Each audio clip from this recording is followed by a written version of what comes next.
competitors, or sort of a generalization, but somewhat true.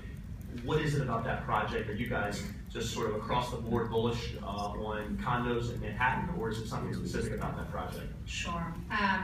Look, I think in general it's hard to be across the board bullish about new condo development in New York. In fact, I think the opposite is probably much closer to true. But we are focused on select opportunities that I guess are short and cheap.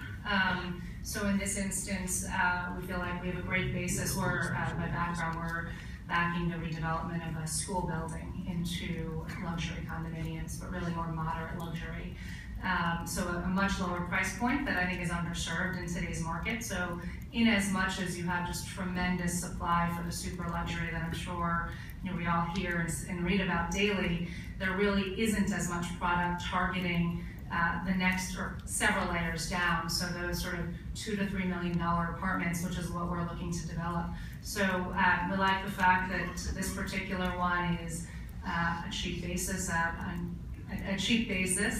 short dated. It's was virtually ready to go when we committed to the project. So we think that we committed in this past year, and we think we'll be selling units within the next 6 months. So obviously a lot less cycle risk with that kind of duration.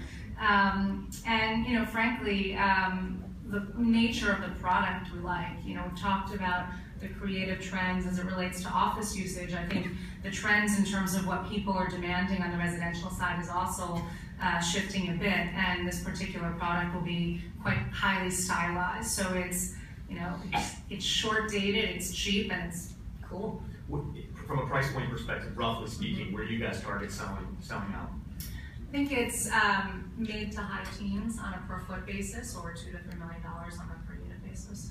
So I think it's just a dramatically underserved part of the market right now. So Sush, you guys, it's been